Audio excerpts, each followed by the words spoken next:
Amém. Eu queria ser rápido, breve, em nome de Jesus. Queria convidar você a abrir no Salmo 137. Eu não posso sair muito daquilo que Deus colocou no meu coração. Não quero estragar aquilo que Ele está fazendo aqui nessa noite. Que Ele me guarde disso, em nome de Jesus. Salmo bem conhecido, Salmo 137.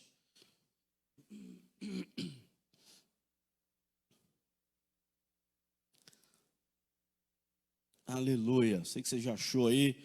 A gente está ouvindo um folhear ainda de Bíblia aí. Vai lá no meio da Bíblia, abre ela. Põe o teu dedo que Deus vai falar com você, amém? Não é assim. Agora não é assim. Vai no Salmo lá que você vai achar ele. Salmo 137. O verso 1 diz assim. A leitura é pequena, então eu queria que você pusesse tua atenção, o teu coração aí, o teu espírito na palavra do Senhor nessa noite. Diz assim o salmista: junto aos rios da Babilônia, sentamo-nos a chorar, com saudade de Sião. A minha aqui é King James, dá para colocar aí a revista Corrigida Fiel? Junto aos rios da Babilônia, ali nos assentamos e choramos, quando nos lembramos de Sião. Salmo 137 não tem um autor realmente claro, não se sabe. Alguns atribuem a Davi, outros não, porque o tempo não é certo, não bate. Mas a maioria, segundo a tradição judaica, foi um salmo que Jeremias escreveu, mas não há uma comprovação disso. Mas para o judeu, tradução judaica, é certeza que foi Jeremias que escreveu o Salmo 137. O salmo começa dizendo, e o salmista, no verso 1, ele coloca ali, se você reparar, junto aos rios da Babilônia, ali nos assentamos e choramos, quando nos lembramos de Sião. Tem 3 verbos ali no verso 1. Assentamos, choramos e lembramos. Esse salmo é um salmo, provavelmente você sabe disso, mas se você não sabe, eu vou te falar hoje. Esse salmo é quando o povo de Israel ele é cativo, ele vai preso, quando a Babilônia 586 anos antes de Cristo nascer. Antes de nascer Jesus, você conta para trás 586 anos para trás, antes de nascer Jesus. O povo, Deus mandou profetas, Deus falou com o povo dele, Deus falou dos pecados do povo, Deus falou para o povo que o povo tinha se esquecido dele. Deus foi cobrando, foi falando. Alguns textos da época dizem que Deus mandou os seus profetas de madrugada para ir lá, levar uma palavra, para que o povo se arrependesse, para que o povo confiasse 100% em Deus, para que o povo se voltasse para Ele. Aqui tem uma época do povo de Israel muito feia, muitas épocas muito feias, de distanciamento, de idolatria, de tudo que é terrível diante do Senhor, coisas terríveis, abomináveis ao Senhor. Mas Deus, Ele é amoroso, Ele é misericordioso, amém? Ele é longânimo, Ele tem uma paciência estendida. Tem alguém aqui paciente? De verdade, tem alguém aqui que se acha paciente? Ninguém aqui é paciente? Misericórdia, Jesus, estamos bem. Para os últimos dias, antes de Jesus voltar, estamos bem. Estamos bem na igreja, vai ser fácil conviver aqui, né?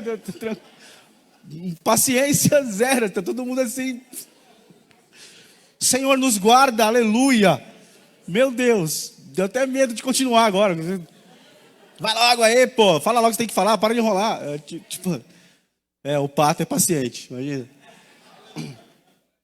Tem alguma irmãzinha aí paciente, piedosa, paciente?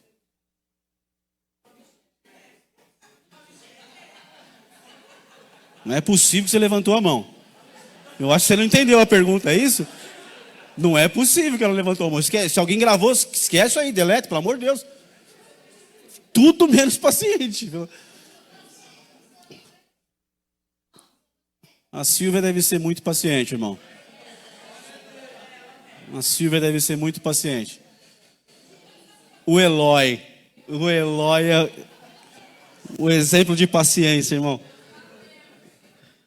Mas aquela pessoa que é paciente, que vê o erro, que vê a falha, que sofre afronta, que é, sabe, às vezes humilhado, mas está ali, perseverando, com paciência. Bom, Deus não há comparação de Deus para ninguém. Ele é incomparável em tudo. A paciência dele com a gente, com você e comigo, irmão, ela é longânima, ela é estendida, ele vai avisando, ele vai falando comigo, ele vai mandando profetas na minha porta, ele manda profeta no altar, ele manda profeta no meio da rua para me encontrar, porque ele é Deus e ele conhece o meu caminho, ele sabe como eu estou andando, ele na verdade sabe quem nós somos. E aí ele vai falando, vai ministrando, vai mandando profetas e palavra, e vai dando revelação. Tem um dos reis de Israel chamado Manassés. Depois, se você ler na tua casa, a história de Manassés, ela é horrorosa. E é um rei, irmão, olha para mim aqui. É um rei que reinou 55 anos em Israel. Foi o rei que queimou, ele passou os filhos dele no fogo a um deus pagão, a Moloque. Imagina um rei que deve servir a Deus, queimar os seus filhos em oferenda a um Deus pagão. Ele fez tudo que você imagina. No templo do Senhor, ele profanou o templo, levantou altares dentro do templo, ele corrompeu toda a nação, foi um Deus horroroso. Ele reinou por 55 anos. Até que um dia Deus falou: chega. E ele foi cativo. Furaram os olhos dele, prenderam ele em correntes. Lá, desse jeito, nesse fundo de poço, a Bíblia diz então que ele clamou ao Senhor. E o Senhor teve misericórdia dele. Tirou ele da prisão e trouxe ele de volta para Israel. E você acha que a tua falha, o teu erro, não tem perdão? Está envergonhado, envergonhada? Talvez aqui não, mas talvez na tua casa, você está aí na tua casa, você não veio porque está com vergonha, está mal, está se sentindo... Irmão, o nosso Deus, ele é amoroso, isso é amor. Isso é amor, isso é fazer algo em favor de alguém. Esse é Deus, é o Deus que você serve, que eu sirvo. O povo estava corrompido, irmãos, e Deus trabalhou e falou e insistiu. Então o povo não deu ouvidos. E aí, por causa do pecado do povo, por causa da insistência no pecado, por causa da falta de arrependimento, Deus trouxe o cativeiro da Babilônia. A Babilônia se levantou, o rei Nabucodonosor, que era uma grande nação da época, veio, sitiou Jerusalém, Israel, e tomou a cidade. E a Bíblia diz, a história diz, e a Bíblia diz que ele queimou todos os muros, destruiu os muros, queimou as portas da cidade. Ele acabou com tudo, destruiu o templo, levou os utensílios da casa do Senhor para a Babilônia.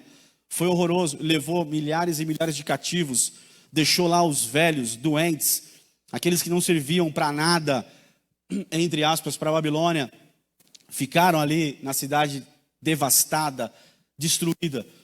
Mas a maioria do povo foi cativa, algemada e numa fila, indo cativo para a Babilônia.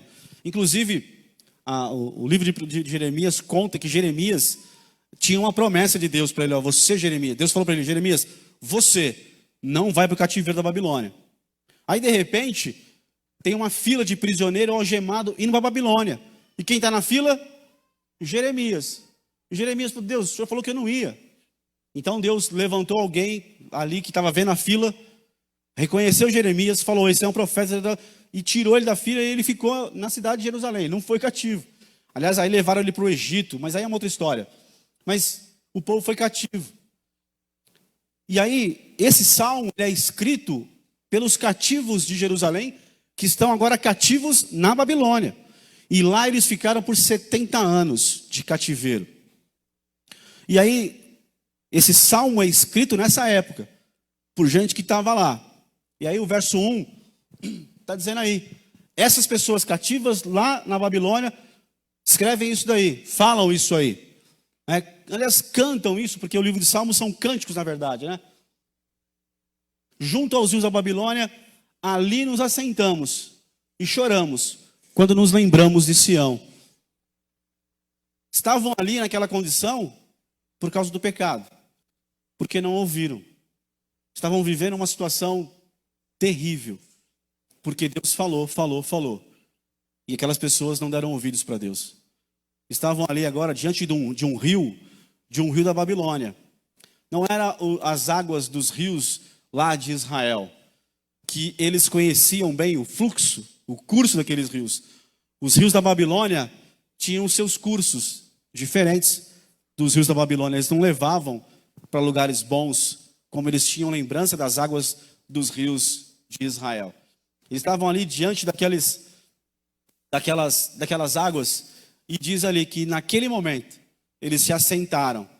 Não é esse assentar, para bater um papo, descontraído, regozijando com alguém, tomando um gole de café melita, a vácuo, aleluia, sabores da fazenda. Aliás, está muito caro esse daí, tem que ser o outro. Entendeu? Não era isso, não era esse ambiente. Não era igual ontem, todo mundo trabalhou lá no cenáculo e na hora do almoço todo mundo sentou ali para bater papo, prosear, comer lá o feijão gordo que o Eloy fez, comer torresmo. Levaram muito pouco torresmo também, é outra crítica aqui, mas tudo bem. Não deu para quem quis o torresmo. Não era esse ambiente, irmãos, não era esse momento da vida deles, era um momento terrível. Eles assentaram numa posição de desistência, de rendição total, de estamos nos entregando, acabou. Para mim não dá mais. É isso que nós estamos vivendo agora, situação horrorosa. É um assentados ali de olhar para si e saber, eu estou nessa condição, por minha causa. Deus julgou os meus pecados, a minha taça encheu, e veio a cobrança de Deus, veio o juízo dele. Esse é o evangelho, irmãos. Cuidado com o evangelho que você vê no YouTube. O evangelho de YouTube é bom, depende.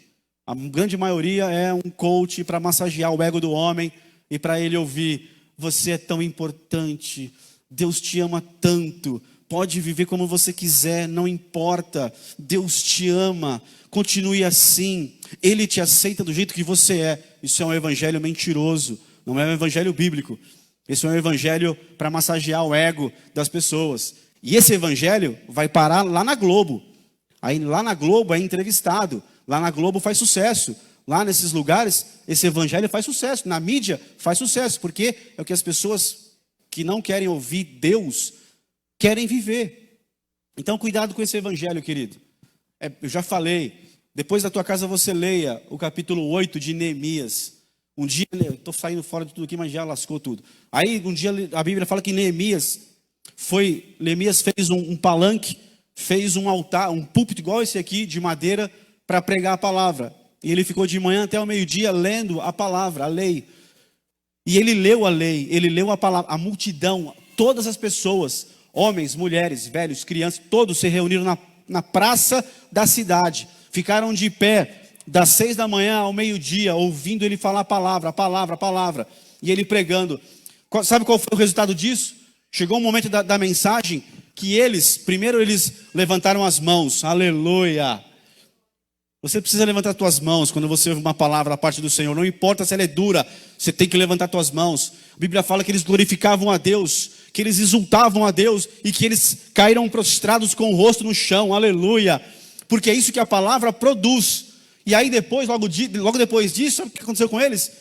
Começaram a ficar tristes, a chorarem. E Neemias falou: fica tranquilo.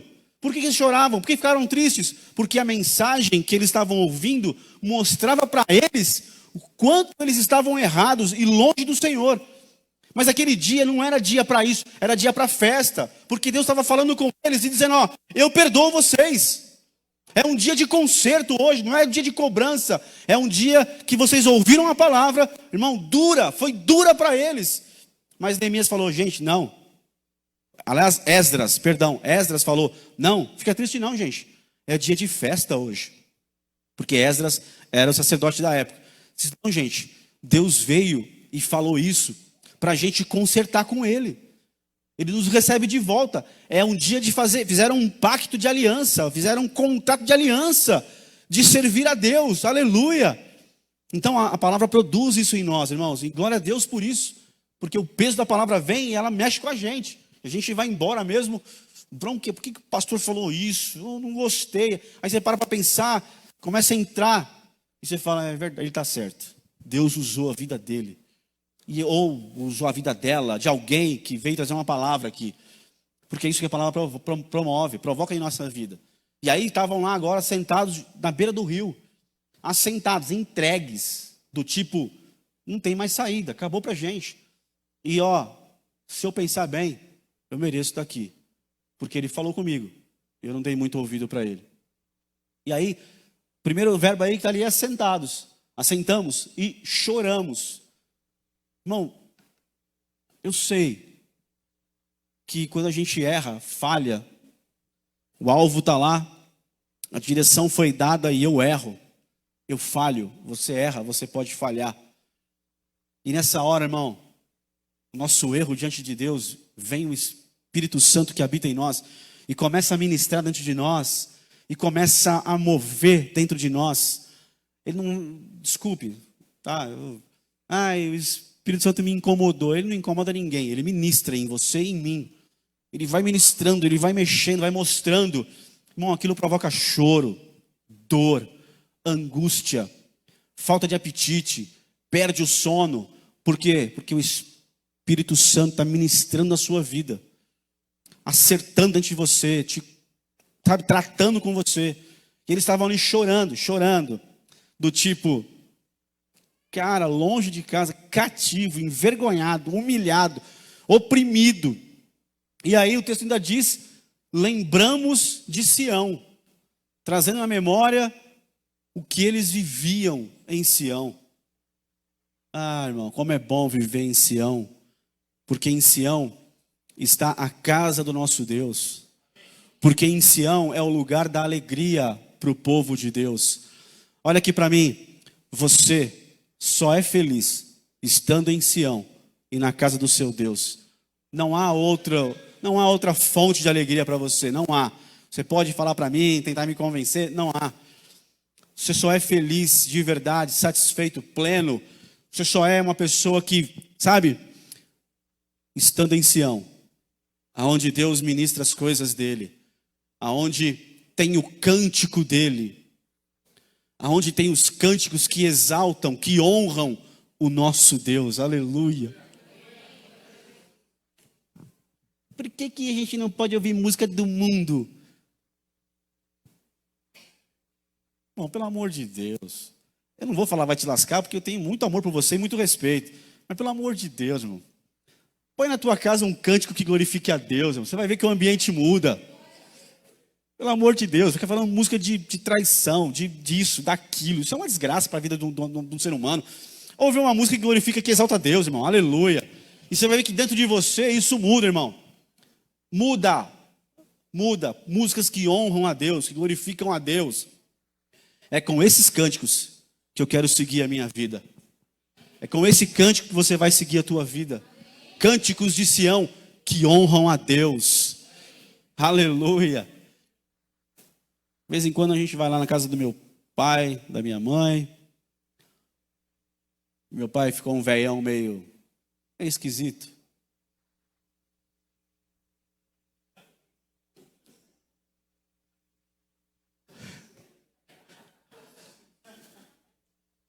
Na cruz tudo foi quebrado, aleluia. Tá. E de vez em quando ele começa lá a falar para o Pedro assim, começa a cantar umas músicas, umas modas sertanejas, umas coisinhas assim, umas musiquinhas.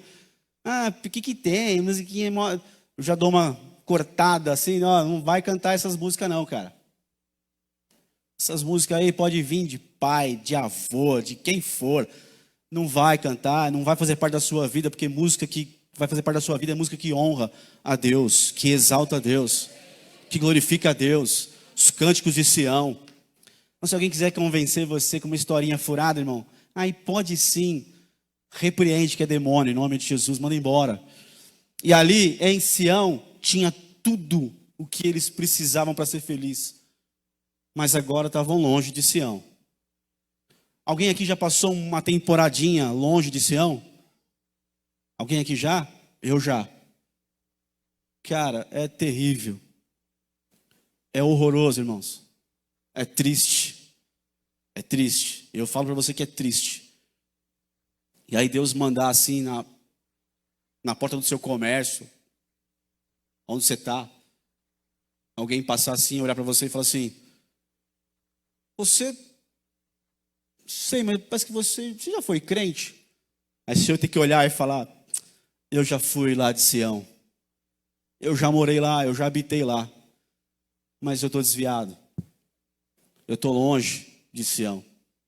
E a pessoa olhar e falar: então volta correndo, porque lá é o teu lugar.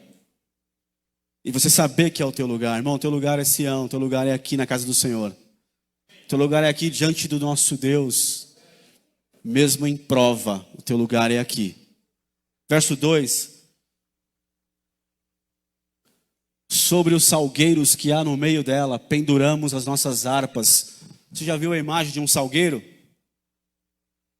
Já viu a imagem de uma árvore, um salgueiro? É aquela árvore que os galhos delas, geralmente as árvores têm uns galhos meio sem forma. Um salgueiro é horroroso, os galhos dele. São galhos muito tortos, muito sem forma, muito feios. E a folhagem dele é aquela folhagem que cai. Você olha, tem salgueiro que é salgueiro chorão. É uma árvore triste. Você olha para ela, você vê que é uma árvore triste. Você tem uma referência de tristeza olhando para ela. É horrorosa a árvore.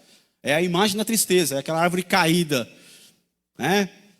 E a Bíblia diz, o Salmo, verso 2, diz que nessas árvores penduravam as suas harpas. Eles não esconderam as harpas no arbusto, num cantinho, colocaram embaixo da cama, da tenda. Não, eles colocaram a harpa no salgueiro. E eles ficavam olhando para ela, vendo aquela árvore triste, feia, com aquele semblante de choro na árvore, e as suas harpas penduradas lá.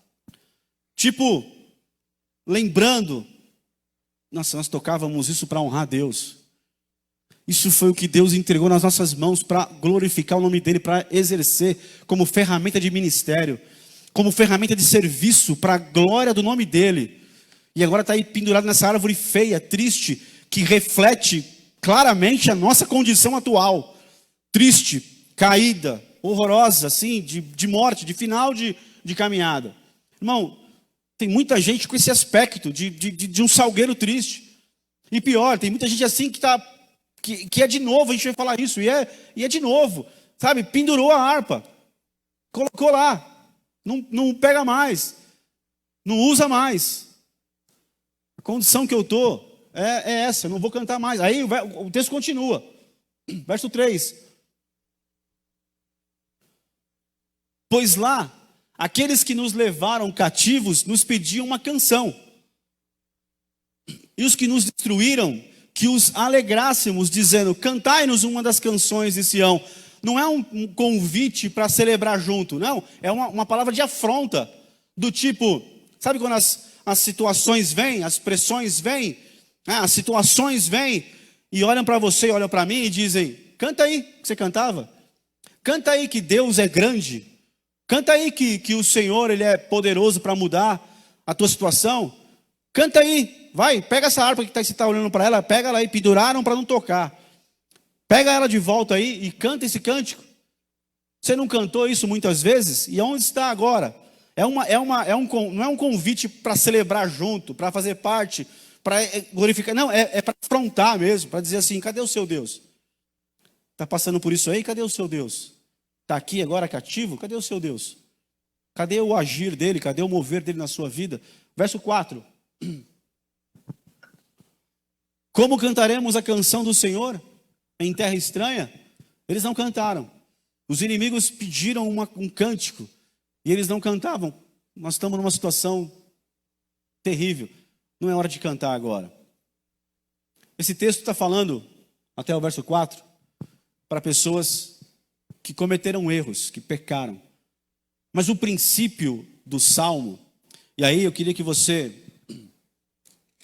voltasse comigo algumas folhas da tua Bíblia aí, A gente vai abrir no Salmo 126, também extremamente conhecido. O Salmo 126.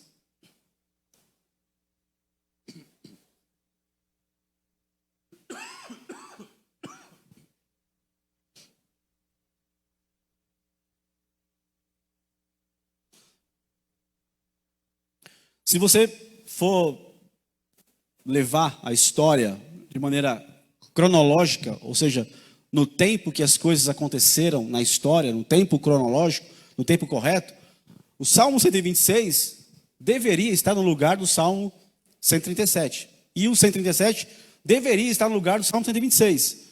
Porque cronologicamente, o 37 que nós lemos lá, ele é o povo indo cativo. E o 126 é o povo voltando desse cativeiro. Então, pelo tempo histórico, deveria ter invertido, mas está aqui, 126. Diz assim, não, ninguém errou, tá? Não está errado, pelo amor de Deus, tá? Não está errado, a Bíblia não está errada, tá perfeita, tá?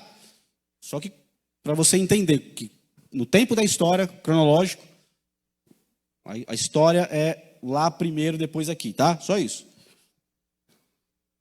Verso 1. Quando o Senhor trouxe do cativeiro os que voltaram a Sião, estávamos como os que sonham. Então a nossa boca se encheu de riso e a nossa língua de cântico. Então se dizia entre os gentios: grandes coisas fez o Senhor a estes. Grandes coisas fez o Senhor por nós, pelas quais estamos alegres. Traze-nos outra vez, ó Senhor, do cativeiro, como as correntes das águas do sul. Os que semeiam em lágrimas cegarão com alegria. Só até aí. Então, lá é a ida, aqui é a volta. E agora eles voltam com alegria, claro, com cântico, como quem sonha. Estamos depois de 70 anos de cativeiro, ao final de 70 anos, quem estava lá? Do povo de Israel, do povo judeu. Então, o rei Dário manda voltar, dá uma ordem para que o povo volte. Dário, Círio, não quero saber agora quem é o rei, não me importa muito isso. Mas o rei da época lá, ele manda o povo voltar, então, ele permite que o povo volte para Israel e reconstrua a cidade. Então, eles voltam agora. E aí no verso 1 fala, estávamos como quem sonha. Estamos alegres. Começaram a cantar de novo. Porque eles foram por um período que não era para ter na vida deles. Mas eles foram. Mas Deus é misericordioso. Nosso Deus, Ele é bom o tempo todo. Sabe por que Ele é bom o tempo todo?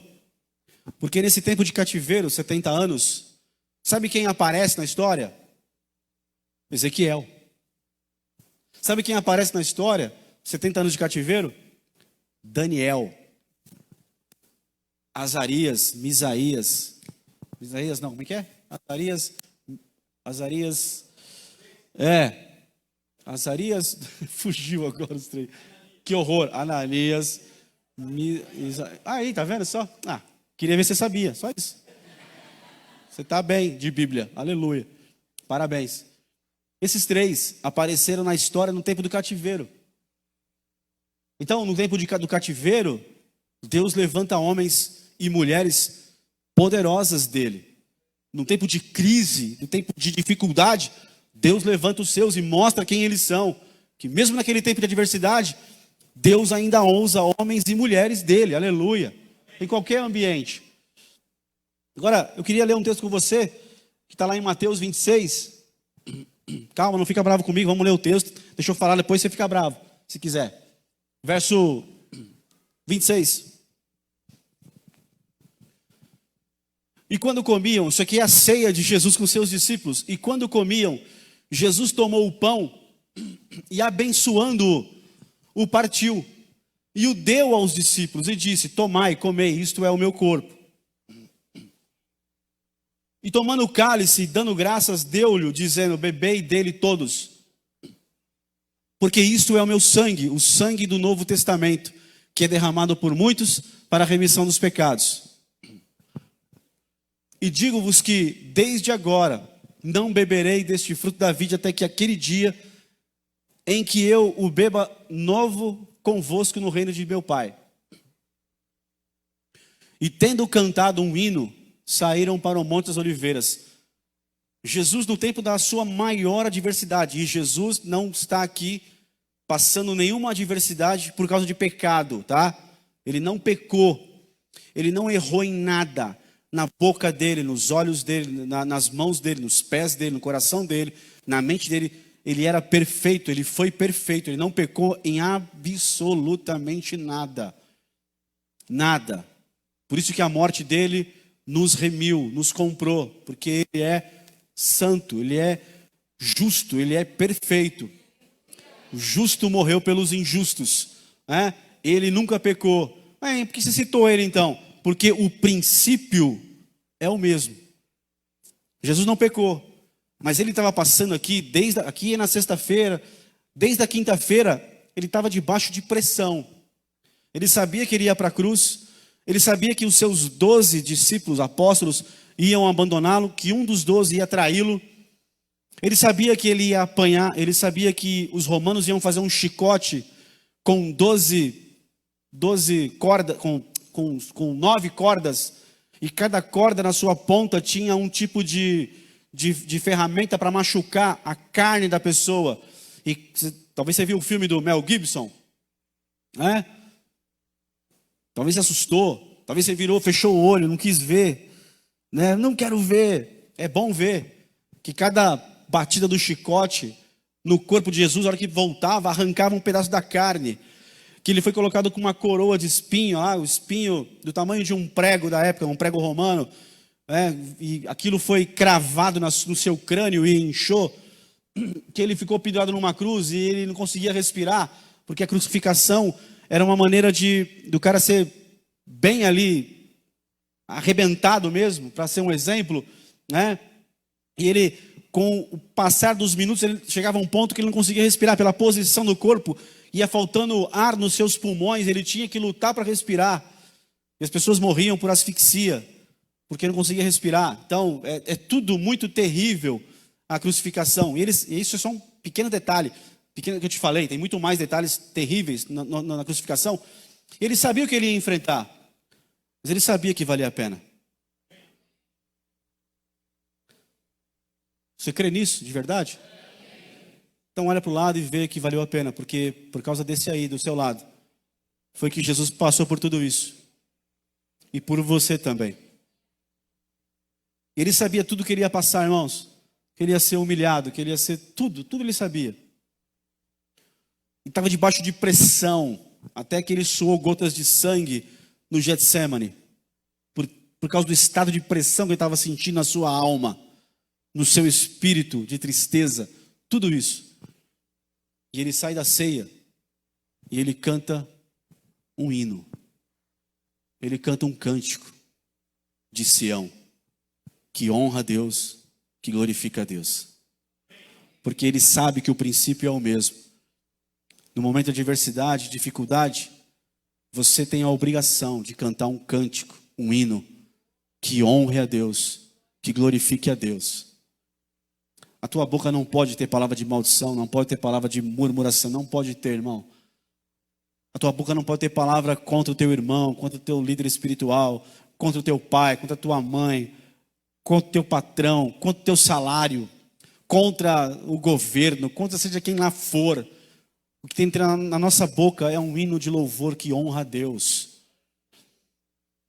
Lá, o povo de Israel cativo, no cativeiro, eles não cantaram, eles erraram, eles falharam terrivelmente nisso, porque lá era para pegar aquela harpa, e lá na Babilônia cantar cânticos que honrem a Deus, que honrava a Deus, que glorificava a Deus, porque naquele momento ali, era o momento deles se levantarem e se quebrantarem, e cantar um cântico para o Deus da vida deles, porque Deus é misericordioso, é bondoso, Deus é longânimo, Deus é bom o tempo todo, Deus sabe o que faz e como faz, Deus está cuidando deles em qualquer tipo de situação, e sempre cuidou, e sempre vai cuidar. Eles tinham que ter pego a sua harpa. Primeiro, não tinha que estar lá na Babilônia. Segundo, não tinha que se assentar.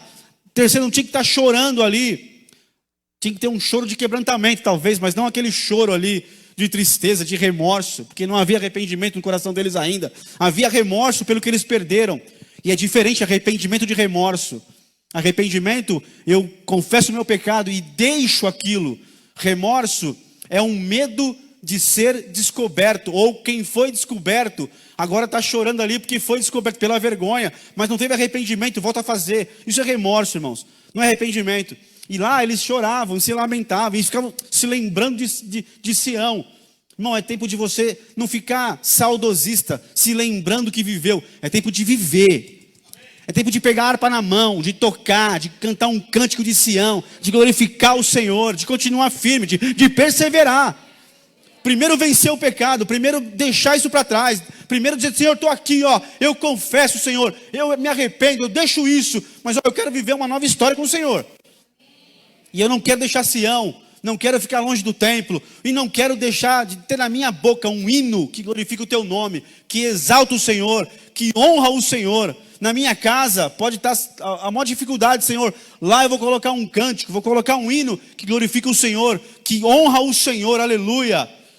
Pode estar, veio a enfermidade, veio lá o diagnóstico, eu vou colocar um cântico e eu vou cantar junto. Ou eu não vou colocar nada, não vou colocar no YouTube, não vou colocar na minha televisão, não vou colocar no rádio, não vou colocar numa caixinha de som. Eu vou cantar a capela, sem afinação, sem ter uma voz bonita. Eu vou cantar para Deus. Por quê? Porque nessa adversidade, Ele está comigo.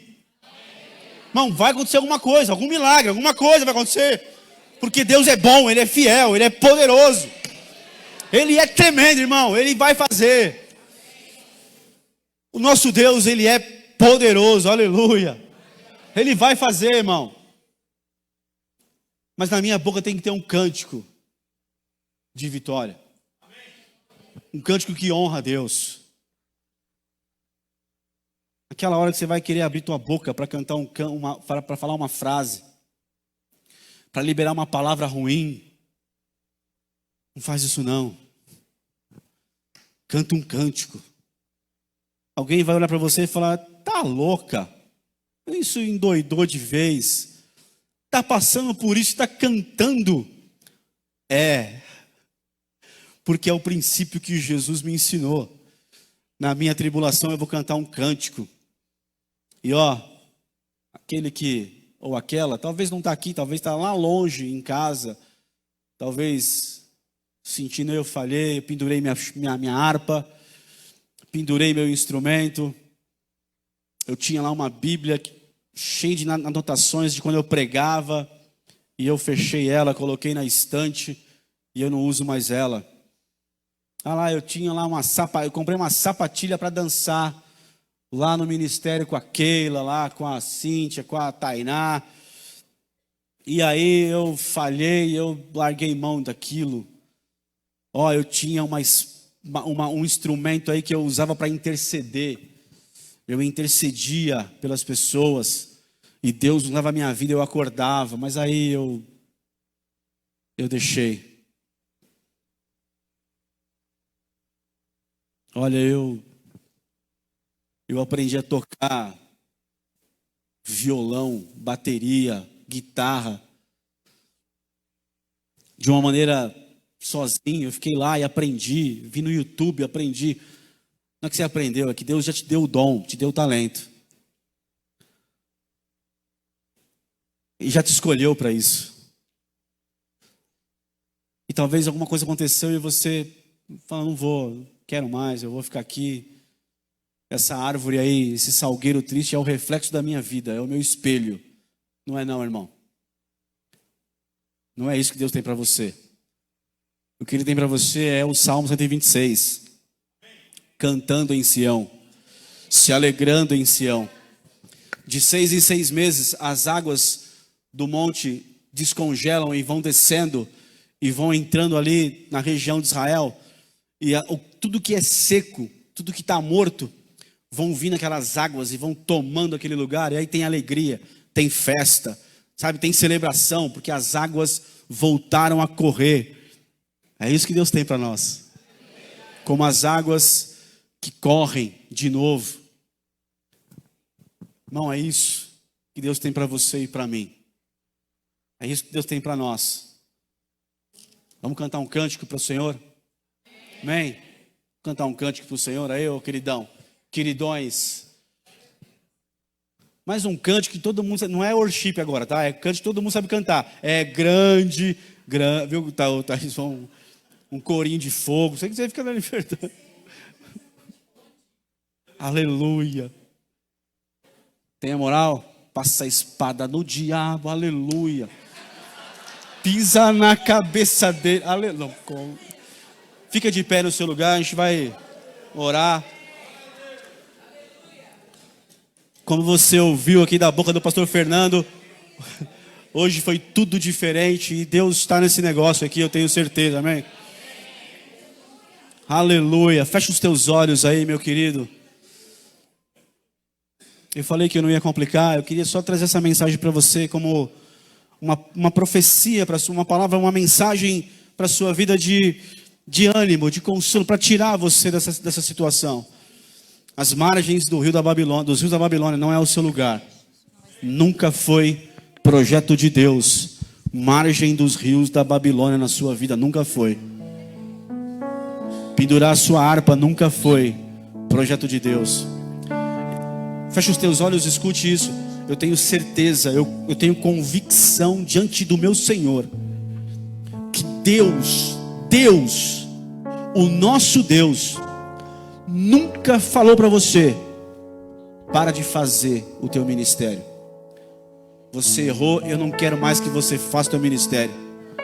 Eu não quero mais você cantando, tocando, pregando, dançando. Eu não quero mais você intercedendo, nunca mais. Porque você falhou, então eu estou tirando você. E está escrito que os dons e o chamado são sem arrependimento, não tem volta atrás. Deus, da parte de Deus, não tem arrependimento. O chamado que Ele deu para a tua vida não tem volta para Deus. Os dons que Ele entregou na sua vida não tem volta diante de Deus. Ele não te deu e toma de volta. Não, me dá, você não merece. Não, Ele sabe quem eu sou e quem você é. O princípio é esse, irmão. Talvez você está aqui hoje ouvindo isso, mas eu não pequei, eu não errei, estou fazendo. Escute. Aí é Mateus 26 para você, até o verso que nós lemos lá, o verso 30. Quando Jesus, que não pecou, pensem no diabo, o próprio Satanás, em pessoa, todos os demônios dele, todo mundo das trevas ali, no mesmo ambiente, os pecados de todo mundo em Jesus, toda aquela pressão ali sobre ele, toda aquela angústia, tristeza, tudo aquilo. Sabe o que ele faz? Ele sai correndo e fala: eu não quero isso não vou fazer isso não, estou fora. Não, eu não preciso disso. Opa, se escapou. Não, eu não quero fazer isso, não mereço isso, não vou engolir isso não. Não, irmão, sabe o que ele fez? Ele cantou um hino.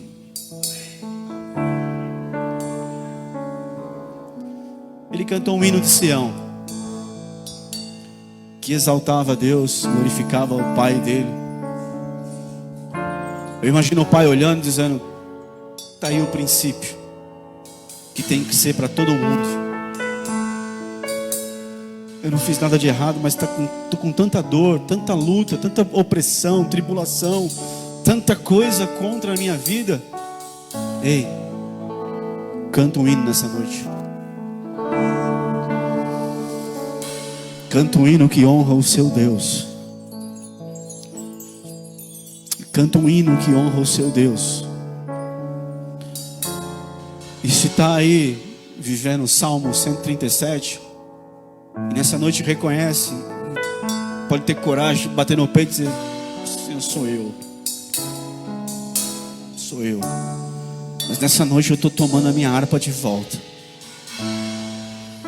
E as minhas lágrimas aqui hoje, Senhor, de arrependimento. E o Salmo 126 diz: aqueles que semeiam com lágrima colherão com grande alegria. Semeia aí com lágrimas, porque amanhã você vai voltar voando, triunfante em Deus, cantando cânticos e celebrando, porque Sião é o teu lugar. Porque a terra que Deus escolheu para você é a terra dele, é o ambiente dele, é a casa dele. Irmão, escute isso da parte do Senhor. Para de dar desculpa e toma a sua harpa de volta. Pega ela de volta nessa noite, profeticamente aí. Pega ela na tua mão de novo e diz: Senhor, basta esse tempo de Babilônia, não é o meu lugar. Fecha os teus olhos, vamos cantar um cântico de Sião que exalta o nosso Deus. Aleluia, aleluia, aleluia. Chore andaramas, chore andaramas, chore me cansias. Ore alamas.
Por tua obra em nossas vidas. Aleluia.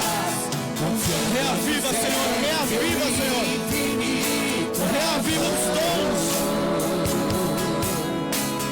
só tu és o Deus eterno sobre toda a terra e céu. Reaviva os dons, reaviva os dons. Reaviva, Pai, a chama. O teu nome Chore a lama na suriama. e agradecer-te por tua obra em nossas vidas. Confiamos em teu infinito amor, pois só tu és o Deus eterno sobre toda a terra e céu. Aleluia. Aleluia. Escute. Feche os teus olhos e escute. O que estava aí no teu coração, dentro de você, era só um carvãozinho. Só tinha uma brasinha. Mas nessa noite, o Espírito Santo diz que Ele está soprando aí. E essa brasinha está virando uma chama dentro de você. Essa chama vai queimar dentro de você de tal maneira que você vai procurar líderes espirituais desta casa e vai dizer: Senhor, e vai dizer: líder, na beira dos rios da Babilônia nunca foi o meu lugar. Eu estou voltando para servir naquilo que Deus tem para eu servir. Receba isso da parte do Senhor. Você vai romper em nome de Jesus. O Senhor está curando a tua alma aqui nesse lugar essa noite, em nome de Jesus. Você vai parar de onda e você vai voltar a servir o Senhor naquilo que Ele tem para você. Porque esse tempo da história não é um tempo de eu ficar enrolando, me desculpando, não. É tempo de eu sair dessas margens, de perto desse salgueiro, chorão, pegar minha harpa na mão e falar: Deus, eu quero te servir. E se está passando só por pressão, por luta, e está firme com o Senhor Jesus, continua cantando os cânticos de Sião, aleluia. Porque você vai ver o grande livramento do seu Deus para a sua vida, para a sua casa, aleluia. Aleluia. Você pode aplaudir a Jesus aí, porque Ele é maravilhoso.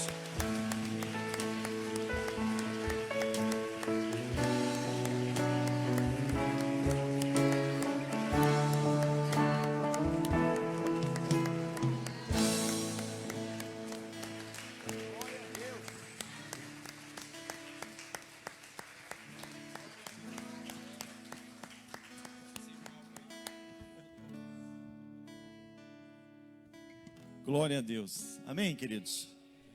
Você foi abençoado, amém? Louvado seja Deus. Só um minutinho para a gente ir embora. Querido, é importante isso. Tudo foi importante. Mas presta atenção, quando o servo de Deus disse sobre Neemias 9, uma quarta parte do dia, diga comigo, 6 horas. Eles ouviram a palavra. Uma outra quarta parte do dia, mais 6 horas, fizeram confissão de pecados, de arrependimento, colocar a casa em ordem.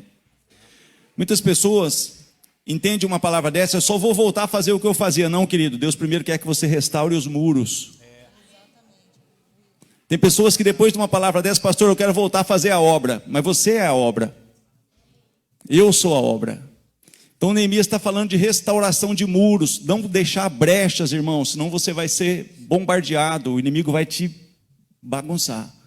Então, quando Neemias, no capítulo 9, fala de uma quarta parte do dia, querido, ouvindo a palavra, imagina você em pé, do jeito que você está aí, escutar a palavra 6 horas.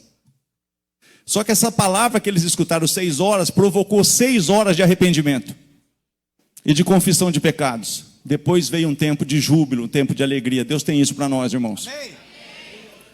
Então, querido, você é um forte candidato a fazer a obra de Deus. Deus te chama para fazer ela. Amém, Pai. Mas observa, se tem áreas da sua vida que precisam ser colocadas em ordem, porque esse é o tempo, querido, da igreja, Quando ele falou de Manassés, 2 Crônicas 33:10, é muito sério, irmão. Mas Manassés reconheceu que o Senhor é Deus. Estava todo envolto ali, amarrado em cadeias, estava ali todo... Mas quando ele confessou o seu pecado, quando ele realmente não aceitou, não vou viver mais isso, não quero mais isso para a minha vida, e colocou a coisa em ordem, Deus restabeleceu ele de volta. E aí a Bíblia diz assim: então Manassés reconheceu que o Senhor é Deus. O Senhor é Deus, querido, Ele pode nos colocar na posição de honra, de destaque, de glória, sabe? Deus tem isso para você, Deus tem isso para nós. Mas não é simplesmente vou voltar a fazer de novo, mas eu vou voltar a fazer de novo sem conserto, sem arrependimento, não vai dar certo. Mas eu louvo a Deus pela tua vida, eu louvo a Deus pela palavra, louvo a Deus por esse tempo, querido, que o Senhor está nos chamando para um posicionamento, porque Ele quer te usar de uma forma sobrenatural.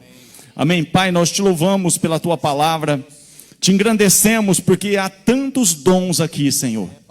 Pai, quantas coisas o Senhor distribuiu aqui, Senhor, de talentos, de dons, pessoas que pregavam a palavra e não pregam mais, pessoas, ó Deus poderoso, que eram, Senhor Deus, ó Pai, instrumento tão poderosos nas tuas mãos, mas o inimigo conseguiu fazer com que eles, ó Pai querido, fossem levados como esse povo, cativo, presos, amarrados. Mas o Senhor falou conosco nessa noite, o Senhor tem um propósito, Pai, de nos posicionar de volta e de usar de volta a tua igreja, de habilitar, de trazer, ó Pai querido, unção. Ó Senhor, a glória da segunda casa é maior do que a da primeira. Deus quer fazer coisas maiores do que Ele já fez lá atrás.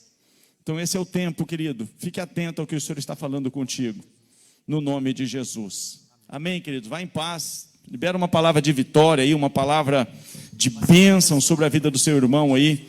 E vá em paz no nome de Jesus.